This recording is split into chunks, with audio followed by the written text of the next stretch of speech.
కానీ మన రాష్ట్రంలో ఒక టీమ్ 11 ఉందండి. అర్థమైందా రాజా?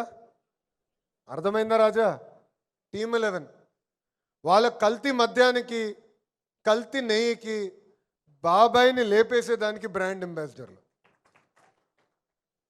ఎంత అన్యాయంగా ఈరోజు వాళ్ళు వాదిస్తున్నారు కూడా మనం చూడాలి. ఈ టీమ్ 11కి కెప్టెన్ ఉన్నాడు. మన గుంటూరుకి వెళ్ళి చెప్తున్నాడు క్లీన్ చిట్ వచ్చిందని. నిజంగా నాకే అర్థం అలా, ఈ మహానుభావుడు అసలు ఏం చదివాడరా బాబు అని. చార్జ్షీట్ ఇంగ్లీష్లోనే, ఇంగ్లీష్ వచ్చా ఈ మహానుభావుడికి. 250 కోట్ల రూపాయల అవినీతి దేవుడిని అడ్డంగా పెట్టుకుని వెంకటేశ్వర స్వామి దగ్గర నుంచి 250 కోట్ల రూపాయలు దోచేసిన వాళ్ళు ఈరోజు క్లీన్ చిట్ వచ్చిందని చెప్తున్నారు. అంటే దుష్ప్రచారం ఎలా చేస్తున్నారు దయచేసి మనందరం గమనించాల. సంక్షేమం చేస్తాం, అభివృద్ధి చేస్తాం, దాంతోపాటు ప్రతిపక్షంలో ఉన్న ఈ టీమ్ 11 చేస్తున్న తప్పుడు ప్రచారాన్ని తిప్పికొట్టాల్సిన బాధ్యత కూడా ఇక్కడున్న మనందరి పైన ఉంది. మనందరం చూసాం 2019లో వివేకానంద రెడ్డి గారు గుండుపోటుతో చనిపోయారని అదే దొంగ ఛానల్లో బ్రేకింగ్ లేశారు. అందరూ అయ్యో పాపం పెద్దయినా గుండుపోటుతో చనిపోయాడు ఏంటని అనుకున్నాం. తర్వాత తెలిసింది గుండుపోటు కాదు, గొడ్డలిపోటు అని. వాళ్ళు ఎట్లా తయారయ్యారంటే, మనం ఒక్కరోజు ఆలస్యమైనందుకు అదే దొంగ పేపర్లో సగం పేజ్ కింద చూస్తే చంద్రబాబు నాయుడు గారి చేతిలో కత్తి పెట్టి చూపించారు.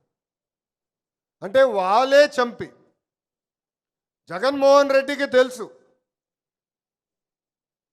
వాళ్ళ వ్యక్తి, వాళ్ళ ఎంపీ అవినాష్ రెడ్డి చంపాడని తెలుసు.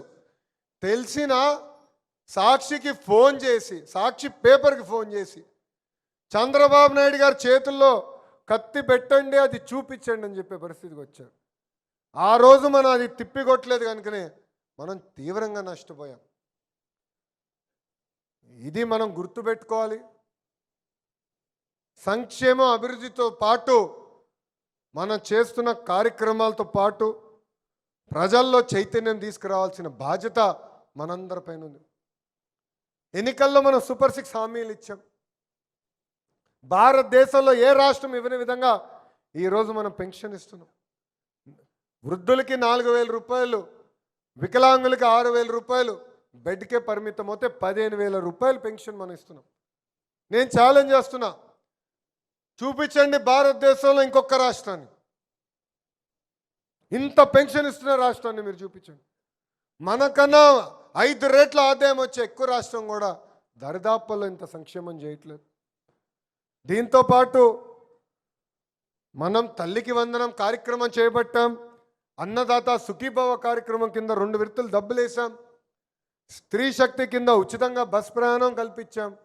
దీపం పథకం ద్వారా ఉచితంగా గ్యాస్ సిలిండర్లు అందజేస్తున్నాం. మూసేసిన అన్న క్యాంటీన్ తిరిగి ప్రారంభించాం. ఆంధ్ర రాష్ట్ర చరిత్రలో ఎప్పుడు జరిగిన విధంగా 150 రోజుల్లో 16,000 టీచర్ పోస్టులు కూడా మనం భర్తీ చేశాం.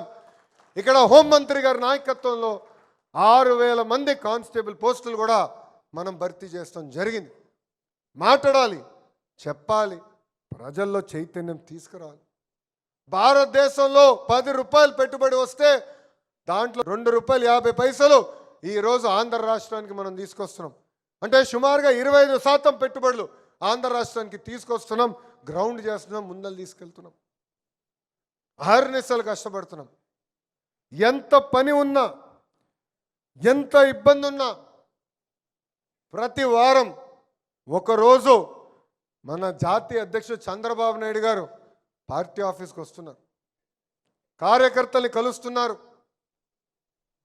వాళ్ళ మనసులో సమస్యలు ఉంటే తెలుసుకుని పరిష్కరిస్తున్నారు. ప్రతిరోజు ఒక మంత్రి వస్తున్నారు, ఇక్కడ వచ్చిన కార్యకర్తలు కలుస్తున్నారు, పార్టీ ఇచ్చిన కార్యక్రమాలు ముందలు తీసుకెళ్తున్నారు. అంటే ఒక మెసేజే కాదు, ఒక బాధ్యతతో పార్టీ నంబర్ 1, పార్టీయే మన సొంతిల్లని అధికారంలో ఉన్న ప్రతి వ్యక్తి ఈరోజు ఒక బాధ్యతగా పనిచేస్తాం జరుగుతుంది. మీ అందరు తెలుసు, భారతదేశంలో అనేక రాష్ట్రాలు ఉన్నాయి, దాంట్లో డబుల్ ఇంజిన్ సర్కార్ రాష్ట్రాలు ఉన్నాయి. కానీ డబుల్ ఇంజిన్ బుల్లెట్ ట్రైన్ సర్కార్ కేవలం ఒక ఆంధ్ర రాష్ట్రంలోనే ఉంది. ఢిల్లీలో నరేంద్ర మోడీ గారి నాయకత్వం, ఆంధ్ర రాష్ట్రంలో చంద్రబాబు నాయుడు గారి నాయకత్వం. వీళ్ళిద్దరు కలిసికట్టుగా రాష్ట్రాన్ని ముందలు తీసుకెళ్తున్నారు. విశాఖ ఉక్కుని మనం కాపాడుకున్నాం. విశాఖ ఉక్కుని కాపాడతాం కాదు, ఈరోజు ఆదాయం కూడా తీసుకొచ్చిన ఘనత ఈ డబుల్ ఇంజిన్ బుల్లెట్ ట్రైన్ సర్కార్. ఇంత కష్టపడి మనం కాపాడితే ఈ దొంగ పేపర్, దొంగ ఛానల్, ఆ దొంగ పార్టీ ఏకంగా దుష్ప్రచారం చేస్తున్నారు. ఎంత అన్యాయంగా మాడుతున్నారంటే విశాఖ ఉక్కుని ప్రైవేటీకరణ చేస్తారన్న ఆరోపణ మన పైన చేస్తున్నారు. మనం మాట్లాడాలి. ప్రజలకి తెలుసులే అనుకుంటే చాలా పొరపాటు. మనం మాట్లాడపోతే మనం పార్టీకి అన్యాయం చేసిన వారవుతాం. ఒక్కసారి ప్రజలందరూ ఆలోచించాలి, ఇక్కడున్న నాయకులందరూ ఆలోచించాలి. విశాఖ రైల్వే జోన్ సాధించుకున్నాం, ఆగిపోయిన అమరావతి పనులు తిరిగి ప్రారంభించాం, పోలవరం పనులు పరిగెత్తిస్తున్నాం. ఇంకో పక్కన ఏకంగా కర్నూలుకి త్వరలోనే హైకోర్టు బెంచ్ కూడా మనం తీసుకురాకపోతున్నాం. అంటే ఇచ్చిన హామీలని ఒక పద్ధతి ప్రకారం మనం నిలబెట్టుకుంటాం, ముందరికి వెళ్తున్నాం. దీనికి కారణం మన రాష్ట్రంలో ఉన్న డబుల్ ఇంజిన్ బుల్లెట్ ట్రైన్ సర్కార్. ఇక్కడున్న కార్యకర్తల నాయకులందరూ ఒక విషయం గుర్తుపెట్టుకోవాలి. ఒక రాష్ట్రం అభివృద్ధి చెందాలంటే ప్రభుత్వం కొనసాగింపు చాలా చాలా అవసరం. మనం చూసాం గుజరాత్లో, మొన్నటి వరకు ఒరిస్సాలో కూడా మనం చూసాం. నేరుగా 3 నుంచి 5 టర్మ్లు ఒకే పార్టీ అధికారంలోకి వచ్చింది కనుకనే వాళ్ళ అభివృద్ధిలో ఎంత స్పీడ్గా ముందరికెళ్తున్నారు. 2019 నుంచి 24 వరకు మన రాష్ట్రం ఎంత నష్టపోయిందో మనందరం చూసాం. ప్రత్యేకంగా ఒక కార్యకర్తగా మనందరం ఎంత ఇబ్బంది పడ్డామో మనందరం చూసాం. ఇక్కడున్న మిమ్మల్ని అందరం ఒక విషయం అడగాలనుకుంటున్నాం. 2019 నుంచి 24 మధ్యలో ఎవరి పైన అయితే కేసులు పడినా ఒకసారి చేతులు పైకెత్తండి. పాప ఆయన కమర్షియల్ కాంప్లెక్సే కూల్చేశారు స్వామి. చేతులు పైకెత్తండి. ఎంత ఇబ్బంది పడ్డాం, ఎంత హెరాస్ చేశారు. ఈ దేవాలయం పైన దాడి చేశారు. ఏదో భయపడతారు అనుకున్నారు, భయపెట్టాలనుకున్నారు.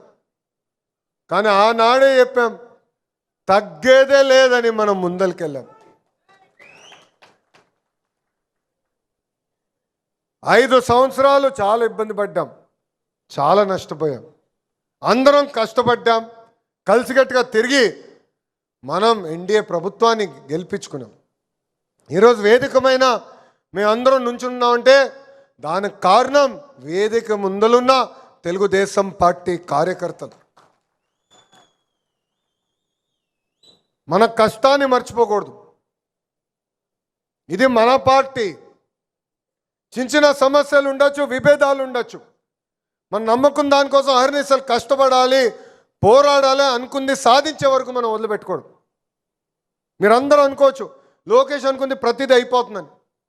చాలా పొరపాటు పడుతున్నాం. జిల్లా పార్టీ వ్యవస్థ నుంచి పార్లమెంట్ పార్టీ వ్యవస్థ తీసుకొచ్చేదానికి 2 సంవత్సరాలు నేను పాలిట్ బ్యూరోతో పోరాడా, 10 సార్లు మాట్లాడా, సీనియర్లతో చర్చించా. నేను అనుకుంది సాధించే వరకు వదిలిపెట్టలా. మీరు కూడా పోరాడాలి, మాట్లాడాలి. మండల స్థాయిలో మాట్లాడాలి, నియోజకవర్గ స్థాయిలతో మాట్లాడాలి, పార్లమెంట్ స్థాయిలో మాట్లాడాలి. అవసరమైతే ఇన్ఛార్జ్ మంత్రితో కూర్చోవాలి, చర్చించాలి. మనం అనుకుంది సాధించే వరకు వదిలిపెట్టకూడదు. ఇది గుర్తుపెట్టుకోవాలి. అంతేగాని అలిగి ఇంట్లో పడుకుంటే నష్టపోయేది మనమే. కోవిడ్ కన్నా దారుణమైన జబ్బు ఒకటి ఉందండి. ఆ జబ్బు అలక. మనం అనుకుంది అవ్వలేదని అలుగుతే నష్టపోయేది మనం, మన పార్టీ, మన రాష్ట్రం. 5 సంవత్సరాలు ఎంత నష్టపోయాం మనందరం చూసాం. కార్యకర్తగా మనం నష్టపోయాం, ఆంధ్ర రాష్ట్ర ప్రజలు నష్టపోయారు. ఒక అలకవల. ఇది మనందరం గుర్తుపెట్టుకోవాల్సిన అవసరం ఉంది.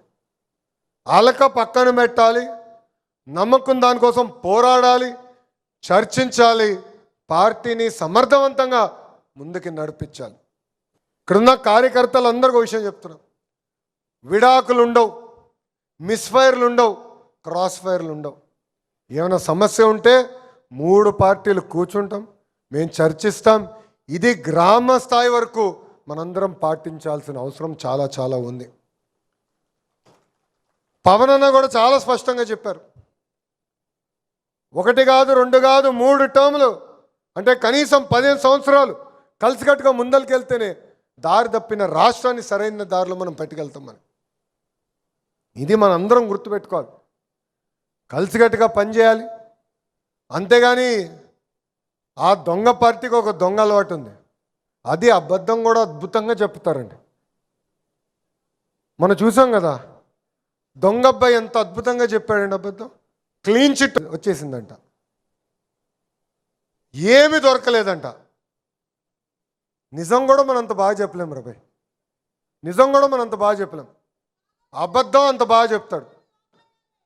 ఇది మనం అందరం గుర్తుపెట్టుకోవాలి. వాళ్ళు చేస్తున్న దుష్ప్రచారం మనందరం గుర్తుపెట్టుకోవాలి. వాళ్ళు ఇప్పుడు కొత్త ప్రయత్నం చేస్తున్నారు. జనసేన భారతీయ జనతా పార్టీ ముసుగులో ఏదో ప్రెస్ రిలీజులు ఇచ్చేద్దాం, లేదంటే వాళ్ళ పేరు పైన ఫేస్బుక్ ఎక్స్ పేజీలు తయారు చేసి తెలుగుదేశం పార్టీ కార్యకర్తల నాయకుల్ని తిడితే మన మధ్యలో విద్వేషాలు రెచ్చగొట్టేదానికి ప్రయత్నిస్తున్నాం. అందరం అప్రమత్తంగా ఉండాలి. ఇది మనం తిప్పికొట్టాలని ఈ సభాముఖంగా నేను మిమ్మల్ని అందరినీ కోరుతున్నాం. ఇప్పటికీ నేను చాలా మాట్లాడాను. చివరిగా 2 విషయాలు మీకు చెప్పదలుచుకున్నా. మై టీడీపీ యాప్ డౌన్లోడ్ చేసుకున్న వాళ్ళందరూ చేతులు పైకెత్తండి, చేతులు నింపండి. ఇంకా మై టీడీపీ యాప్ డౌన్లోడ్ చేయని వాళ్ళు చేతులు పైకెత్తండి. యాప్ ఎందుకు డౌన్లోడ్ చేయాలంటే మీకు ఏ పని ఇచ్చినా యాప్ ద్వారా తెలియజేస్తాం. మీరు చేసినప్పుడు పార్టీ కూడా మీరు తెలియజేయాల్సిన అవసరం. ఎస్, ఇక్కడికి వెళ్ళాను, ఈ కార్యక్రమం చేశాను. మై టీడీపీ యాప్ ద్వారా మీరు పార్టీకి కూడా తెలియజేసానికి అవకాశం ఉంటుంది. దయచేసి ఇక్కడ అందరూ యాప్ని వాడాలి. పార్టీతో అనుసంధానం అవ్వాలంటే మై టీడీపీ ఒక అస్త్రం. టెక్నాలజీ అనేది చాలా చాలా అవసరం. అందుకే మిగిలిన 2-3 ఎవరైతే డౌన్లోడ్ చేసుకోలేదో మీటింగ్ అయిన తర్వాత డౌన్లోడ్ చేయండి. డౌట్ ఉందంటే party of the technical team ఉంది, వాళ్ళు మిమ్మల్ని గైడ్ చేస్తారు. రాబోయే రోజుల్లో మీకు ఏ కార్యక్రమం ఇచ్చినా మై టీడీపీ యాప్ ద్వారానే ఇస్తాం. మీరు పార్టీకి కార్యక్రమం చేశారని తెలియజేయాలంటే ఆ యాప్ ద్వారానే తెలియజేయాలి.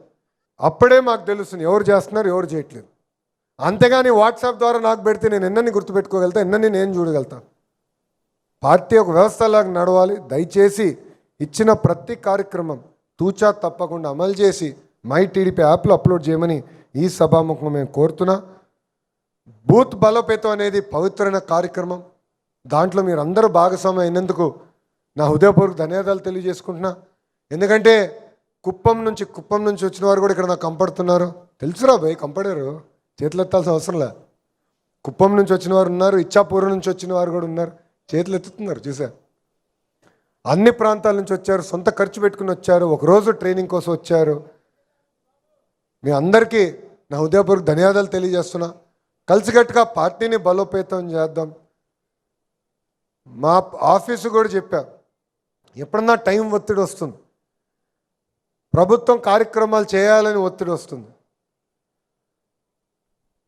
మొన్న కూడా నాకు ముఖ్యమంత్రి గారి కార్యాలయం నుంచి ఈరోజు ఒక శంకుస్థాపన ఉందంటే క్షమించండి నేను రాలేనని చెప్పాను. ఈరోజు పార్టీ ఆఫీస్కి ఇచ్చిన రోజు నాకు చాలా స్పష్టంగా తెలుసు.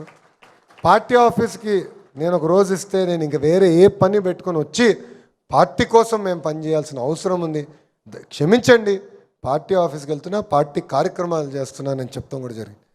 అంటే ఒక పవిత్రమైన బాధ్యత మన అందరిపైన ఉంది. ఈరోజు సమాజంలో మనకి ఇంత గౌరవం వస్తుందంటే దానికి కారణం ఈ దేవాలయం.